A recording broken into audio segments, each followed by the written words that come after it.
한 발짝 먼저 한 걸음 깊이. 안녕하세요. 괜찮은 뉴스입니다. 들리는 책 읽고 싶은 책. 홍성욱의 포스트 휴먼 오디세이. 1984년에 서울대에 설립된 과학사 및 과학철학 협동과정이 2022년에 대학원의 독립학과로 과학학과로 승격되었습니다. 과학학과의 세부 전공은 과학사, 과학철학 AI 같은 기술에 대한 기술철학, 과학기술과 사회 STS, 과학정책으로 나뉘었지만 경계짓기보다는 함께 공부함에 목표를 두고 있습니다. 앞으로 이 과가 얼마나 유망할지는 세부 전공만 봐도 알 수 있을 것입니다. 1984년 서울대 물리학과를 졸업하고 이해에 세워진 과학사 및 과학철학 협동과정에 1회로 입학한 사람이 지금 과학학과의 학과장인 홍성욱 교수입니다. 통섭이라는 이름 대신 잡종학자임을 자처한 홍 교수는 98년 잡종과 새로운 문화 읽기를 시작으로 40권이 넘는 책을 썼습니다. 오늘 소개해드릴 책은 2019년 작 포스트 휴먼 오디세이입니다. 저자만큼은 아니지만 저자와는 또 다르게 그리고 뒷배경을 자세히 설명드립니다. 홍 교수는 이 책에서 우선 브루스 매즐릿이라는 학자의 네 번째 불연속이라는 개념을 소개합니다. 매즐릿에 의하면 인류 역사상 굉장히 중요한 지적인 혁명들은 세 가지 불연속의 극복이었다는 것입니다. 이 세 가지 불연속은 코페르니쿠스, 다윈 그리고 프로이트에 의해서 이뤄집니다. 코페르니쿠스가 극복한 불연속은 지구와 우주 혹은 인간이 사는 곳과 우주 이것 사이에 어떤 질적으로 다른 차이가 있다라는 생각을 부정하고 극복한 것이고요. 다윈은 인간과 동물 사이에 질적으로 다른 어떤 큰 간격이 있다. 불연속이 존재한다라는 것을 극복한 것입니다. 프로이트는 의식과 무의식 사이에 큰 간격이 존재한다라는 것을 극복한 사람입니다. 그렇게 역사를 통해서 세 가지 중요한 불연속이 극복이 됐는데 지금 20세기에는 그것보다 훨씬 더 본질적이고 훨씬 더 극복하거나 뛰어넘기 힘든 그런 불연속이 좁혀지고 있습니다. 어떤 극복인지 알 것 같지 않습니까? 네 번째 불연속은 인간과 기계의 불연속입니다. 지금 우리가 자주 듣는 인공지능, 챗 GPT 이것은 의족의수의 발명과는 차원이 다른 것이죠. 인간과 기계의 구분을 좁히는 것입니다. 지능이 인공적이다라는 이런 좁혀지는 불연속은 언젠가는 결국 인간과 기계를 합친 이런 존재들이 탄생할 것이다 라는 얘기를 하는 것입니다. 이런 존재는 영생을 꿈꾸던 종교도 이루지 못한 일입니다. 포스트 휴먼은 어떤 특이점에 이르면 무한대로 죽지 않고 살 수 있는 그런 인간을 말하는 것일 수도 있습니다. 물론 그것은 아닙니다. 다윈의 진화론에 의하면 지금의 인간은 완성된 존재가 아닙니다. 지금의 인간은 진화했던 존재고 진화하고 있고 앞으로도 계속 진화를 해 나갈 그런 존재이기 때문에 우리가 앞으로도 계속 진화를 해 나가서 지금 우리가 가지고 있는 이런 육체의 한계를 벗어날 수 있는 그런 길이 열릴 수 있습니다.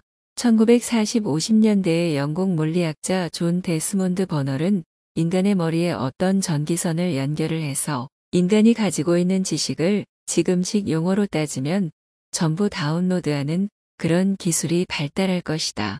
그리고 심지어 전 인류의 두뇌를 전부 연결을 해서 그 지식이 한 곳에 다 이렇게 다운로드가 돼서 그래서 그 지식이 계속 성장하고 진화하고 하는 날이 곧 올 것이다 라고 말합니다. 그렇게 되면 인간은 다 죽어도 그 지식은 계속 살아남아서 진화를 할 것이다 라고 했다는데 이런 의미가 결국 사람이 영생한다는 주장입니다. 어떻습니까?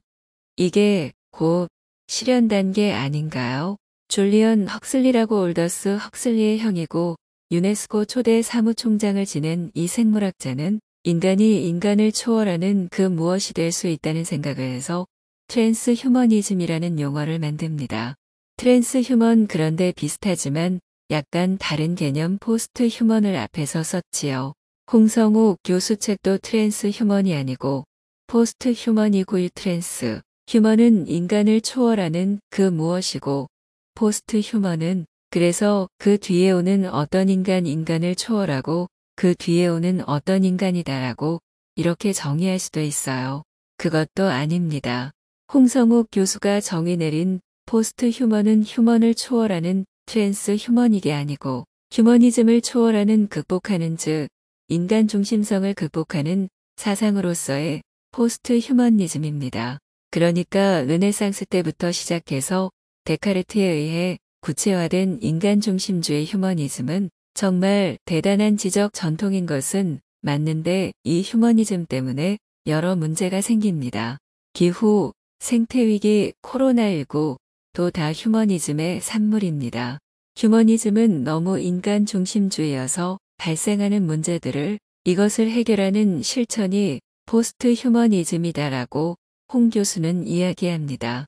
나는 생각한다 고로 나는 존재한다 그런데 나는 사실 태어날 때부터 혼자가 아닙니다. 세상에 던져졌지만 부모랑도 관계를 맺고 있고 적어도 음식을 먹어야지 살 수 있다는 것은 누군가 나한테 음식을 주고 있다는 얘기이고 옷을 입는다라는 것도 어떻게도 연결이 되는 것이죠. 그래서 생각만 하는 추상적인 인간은 세상에 존재하지 않는다. 그런 의미에서 휴머니즘의 근간이 된 개인주의라든지 데카르트식의 인간론 이런 것들을 비판하는 것이 안티 휴머니즘이고 포스트 휴머니즘입니다. 과학이나 과학자도 마찬가지입니다. 예전에는 과학자는 정말로 세상에서 홀로 존재해서 고립돼서 어떤 세계에 대한 우주에 대한 진리를 고민하는 사람처럼 생각이 됐지만 이제 20세기 이후의 과학자는 그런 사람이 아니라 다른 과학자들과 상호작용하면서 배워가면서 배운 지식을 어떻게 좀 뛰어넘으려고 노력해가는 존재입니다. 그런 것을 잘 제시했던 사람이 토마스 쿤이었습니다. 과학자들이 과학을 할 때 있어서 가장 핵심적인 어떤 개념, 틀이 패러다임인데 그거는 자연에 존재하는 것이 아니라 인간이 만든 것이고 인간이 공유하는 어떤 것입니다.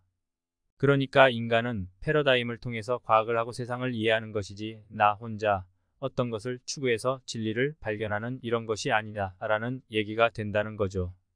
과학이라는 것은 자연에 있는 그 무엇을 우리가 찾아내고 발견하는 것이라기보다는 사람이 굉장히 적극적으로 그것을 만들어가는 것이라는 사실은 인식론에서도 세컨드 오더 사이버네틱스 2차 사이버네틱스의 정신과 연결이 됩니다. 사이버네틱스는 인공두뇌학이라 번역하면 됩니다.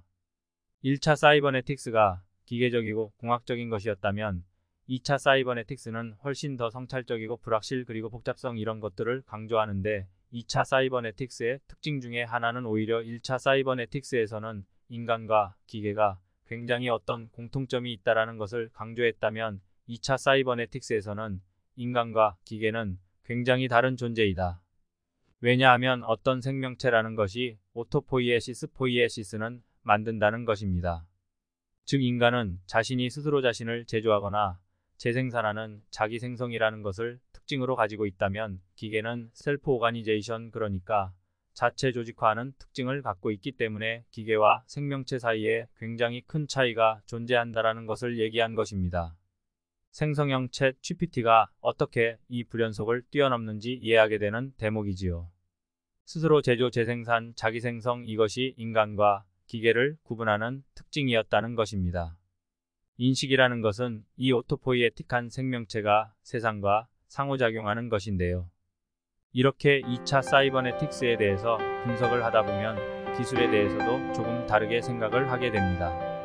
기술에 대해서 고민했던 예전의 철학자들은 기술이 인간을 소외하느냐 아니면 기술이 인간을 더 풍부하게 하느냐 같은 것만 가지고 고민을 했는데 포스트 휴먼 시대에는 관계에 주목을 하다 보니까 기술이라는 것은 새로운 관계를 만들어내는 것입니다. 포스트 휴머니즘의 핵심적인 부분이 관계에 있다라는 것을 받아들이면 지금 우리가 직면하고 있는 하나의 전환점이 정의 내려집니다. 이제 우리가 만나게 되는 더 발전된 과학기술은 인간이 만물의 중심이 아니라 인간이 굉장히 복잡한 이 세계 속의 여러 관계 속의 한 부분을 담당하는 존재다라는 것을 알게 되는 것입니다. 원하든 원하지 않든 우리가 만들어가고 있는 세계를 이해하는 틀에서 탈인간적인 포스트 휴머니즘으로의 변화가 이루어져야 한다는 내용을 이 책이 담고 있습니다. 읽는 뉴스에서 듣는 뉴스? 한 발짝 먼저 한 걸음 깊이 괜찮은 뉴스는 최선을 다하겠습니다.